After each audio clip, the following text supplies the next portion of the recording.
बहुत बहुत स्वागत है आपका दोस्तों हमारे इस नए YouTube चैनल में। मैं आपका होस्ट गणेश झा आपका स्वागत करता हूं और आपसे एक छोटी सी निवेदन करता हूं कि मैं जो आज आप लोगों के सामने परोसने जा रहा हूं, अगर ये सब्जेक्ट आपको अच्छा लगे तो कृपया मेरे इस चैनल को सब्सक्राइब करें, बेल आइकन को दबाएं, ताकि मैं जो नया जो कुछ भी वीडियो आपके सामने लाऊं वो सबसे पहले नोटिफिकेशन आपके सामने पहुंच जाए और आप इसको देख सकें। तो ये हमारी आपसे विनती है। तो हम चलते हैं अपने नए टॉपिक पे। टॉपिक तो हालांकि बहुत पुरानी टॉपिक है, सबों ने इसको पढ़ी है, सबों ने इसको पढ़ाया है, लेकिन आज मैं कुछ अलग अंदाज से, कुछ अलग जानकारी के साथ आपके सामने इसको परोसने जा रहा हूँ और मुझे पूर्ण विश्वास है कि आप इसे पसंद करेंगे और शायद आपकी जानकारी में कुछ वृद्धि होगी। तो आज मैं आपके सामने ये ग्रामर जो मेरा टॉपिक है ये मैं आपके सामने रख रहा हूँ और ये ग्रामर जो टॉपिक है ये है बहुत पुरानी, आप सब लोगों ने पढ़ी है अपने अपने समय में, अपने अपने अंदाज से, अपने अपनी जानकारी के हिसाब से आपने इसको रखी है, ली है, बच्चों को दी है। लेकिन मैं जो आपके साथ आज जो शेयर करने जा रहा हूँ वो एक डिफरेंस रखता है पहले वाली डिफिनीशन और आने वाली जो डिफिनीशन है और अभी की जो डिफिनीशन है, उन तीनों के बीच में। तो मेरी डिफिनीशन है वो बिल्कुल आधारित है आज की जो जनरेशन है, आज की जो हमारी सोच है और हमारी जो आज की विस्तार जो हम लोग रखते हैं अपने सब्जेक्ट को लेकर, उन सभी चीज़ों को एक साथ समाहित किए हुए ये हमारी आज की डिफिनीशन है। और शायद ये आप सब लोग भली भांति इसको जानते होंगे, जो ना जानते होंगे उनके लिए तो आज ये बिल्कुल ही एक नई चीज़ उनके सामने आ रही है। तो इसको अंत तक जरूर आप देखें, निश्चित रूप से आप इससे लाभान्वित होंगे, ये मेरी आपसे प्रॉमिस है। तो मैं चलता हूँ ग्रामर पर, क्योंकि ग्रामर किसी भी भाषा का होता ही होता है, चाहे वो फ्रेंच हो, अमेरिकन हो, इंग्लिश हो या फिर उर्दू हो, संस्कृत हो। आपने सबकी जो हमारे यहाँ जो चल रही है उर्दू, इंग्लिश और संस्कृत, हिंदी, ये सब कुछ का आपने देखा है। तो डेफिनेशन जो है वो सब ग्रामर की एक ही होती है, चाहे वो हिंदी की हो, इंग्लिश की हो, उर्दू की है, चाहे वो किसी भी लैंग्वेजेस की हो। तो आज जो मैं आपको बताने जा रहा हूं डेफिनेशन वो बिल्कुल अलग डेफिनेशन है, लेकिन अपने अंदर ग्रामर की पूरी दुनिया को समेटे हुए है। तो हम लोग चलते हैं ग्रामर की डेफिनेशन पे। ज़्यादा समय ना लूँगा, क्योंकि ज़्यादा समय लेने के बाद ये वीडियो बहुत ज़्यादा लंबा हो जाएगा, आप लोगों को देखने में भी थोड़ी सी बोरिंग फील होगी, एज आई थिंक सो। तो हम चलते हैं ग्रामर की डेफिनेशन पे। तो grammar is a science of knowledge and the art of using words correctly. जैसा कि मैंने आप देख रहे हैं कि जैसे मैंने यहाँ पे अंडरलाइन कर दिया है, जो साइंस ऑफ नॉलेज है और the art of using words, ये जो है दो कॉलिक्वियल, इसको मैंने अंडरलाइन कर दिया है बिकॉज कि ये जो दो चीजें हैं वो शायद आप लोगों के लिए एक नई चीज है। और ये नई चीज तो है ही साथ ये बड़ा प्रभावकारी चीज है। और मुझे विश्वास है कि ये जो मैं बताने भी जा रहा हूं ये आपको बहुत ज्यादा अपने आप में लगेगा कि नहीं, आज तो कुछ मैंने समझा, कुछ जाना। तो चलिए हम चलते हैं यहाँ पे साइंस ऑफ नॉलेज। तो पहले मैं एक चीज और बता दूं आपको आगे बढ़ने से पहले, कि हम लोगों ने पहले जो पढ़ा है वो पढ़ा है कि ग्रामर इज अ सब्जेक्ट, या grammar is that subject which deals with us how to read, write, speak correctly of any languages. तो ये चीज हमने पढ़ा है कि ग्रामर, व्याकरण वह शास्त्र है जो हमें शुद्ध लिखना बोलना, किसी भी भाषा को शुद्ध लिखना बोलना पढ़ना सिखाता है वो चीज यहाँ भी, बट थोड़ा सा अंतर इसमें करके और थोड़ी सी अपने स्फीयर को थोड़ा सा जो है इनलार्ज करके ये यहाँ पर रखा गया है। ग्रामर इज अ साइंस, ये एक नया शब्द साइंस कैसे हो गया? तो हम जानते हैं कि साइंस जो है विज्ञान, एक विशेष ज्ञान को समाहित किए हुए सब्जेक्ट होता है। तो वही चीज हमारा जो है ज्ञान का विज्ञान है, यह हमारा ग्रामर। क्योंकि ये ग्रामर जब पढ़ते हो आप, तो ग्रामर के अंदर जो भी जितनी भी प्रकार की टॉपिक्स होती हैं, जितनी भी प्रकार की जो चीजें होती हैं समाहित ग्रामर के अंदर, उन सभी को आप इनलार्ज रूप में मन के साथ पढ़ते हो। तो एक ज्ञान का जो आपका भंडार बनता है वो थोड़ा सा विशिष्ट होता है अगर आप मन से करते हो तो। सिंपली है, अगर कोई इंग्लिश का लेक्चरर है, प्रोफेसर है, और कोई इंग्लिश का स्टूडेंट है, दोनों के बीच में काफ़ी ज़्यादा डिफरेंसेस होंगी, क्योंकि उन्होंने जो पढ़ी है लेक्चरर्स और चाहे प्रोफेसर्स ने, तो वो जो पढ़े हैं वो बिल्कुल अलग पढ़े हैं, उन्होंने डीपली उसका अध्ययन किया है। जो स्टूडेंट पढ़ रहे हैं वो बस पढ़ रहे हैं, ऊपर ऊपर पढ़ रहे हैं, वो जो सिखाया जा रहा है वो सीख रहे हैं।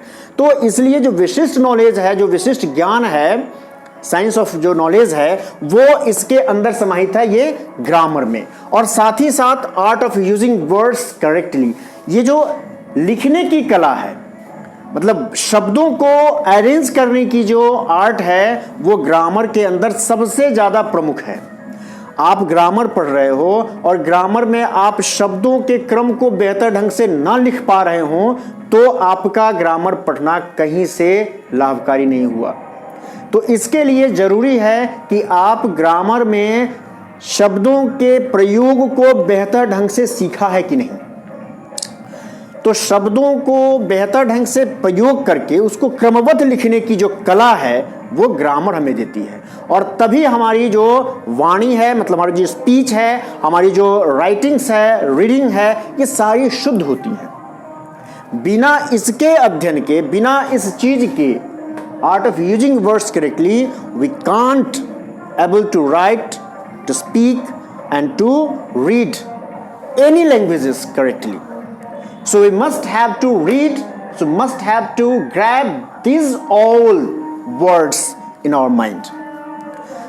So we have to begin here with the definition of grammar like this, and this is, I know, quite different from the other definitions what we have learned in our past days, and now we are going to learn, we are going to teach in our coming days. तो ये सारी चीज़ें जो हैं वो हमें बेहतर और ज़्यादा बेहतर बच्चों को देने के लिए प्रेरित करती है, और एज ए स्टूडेंट लेने के लिए भी हमें प्रेरित करती है। तो ये जो चीज़ है वो बिल्कुल डिफरेंट है, और मुझे पूर्ण आशा है कि आप इसको जरूर अच्छा समझेंगे और आपको लगेगा कि नहीं, आज कुछ मैंने बेहतर सीखा। और आई होप कि आने वाले समय में आपकी ये जो चीज़ है वो बेहतर होगी। तो हम आगे इसमें थोड़ा सा आज आगे बढ़ेंगे, फिर नई वीडियो आपके सामने आएंगी। इसके अलावे आगे कि ग्रामर तो हमने जान लिया, अब ग्रामर के बाद है क्या, कितने विभाग इसके हैं, कैसे कैसे ग्रामर आगे की ओर बढ़ता है, कैसे बच्चों को पढ़ना चाहिए ग्रामर, ताकि वो ग्रामर पढ़ने में अपने आप को बोर ना करें, उनका जो फीलिंग्स है वो कहीं फेडअप ना हो, और वो अपने आप को तरोताज़ा बनाए रखें और सीखें कि ग्रामर हमें कहता क्या है और कैसे उसको पढ़ना चाहिए हमें, ताकि हम उस भाषा को बेहतर ढंग से समझ सकें। तो ये करने के बाद हम आते हैं ग्रामर के जो विभाग है, द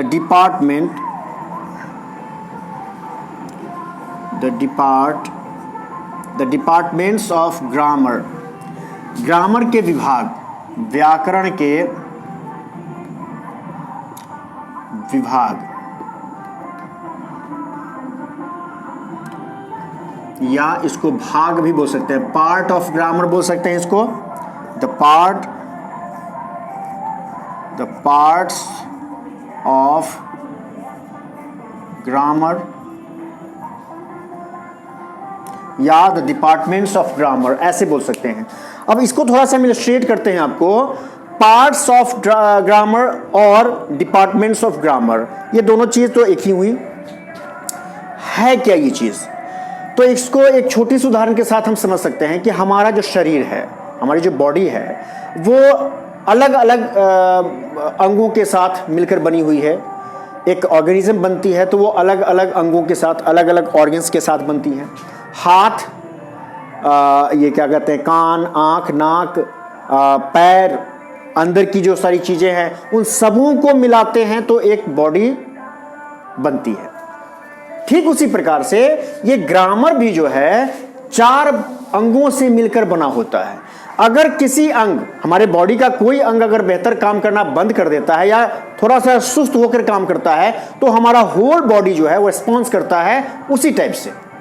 तो सिमिलरली आप ग्रामर के 4 विभागों को अगर ना पढ़ पाते हो तो फिर आपकी जो ज्ञान है वो बिल्कुल अधूरी रह जाती है और आप अपने आप को उस हिसाब से प्रस्तुत नहीं कर पाएंगे किसी के सामने, या अपनी ज्ञान को उस हिसाब से आप बढ़ा हुआ डेवलप नहीं कर पाएंगे, ना पा पाएंगे जितनी कि एक 4 पार्ट्स को पढ़ने वाले समझ पाएंगे और कर पाएंगे।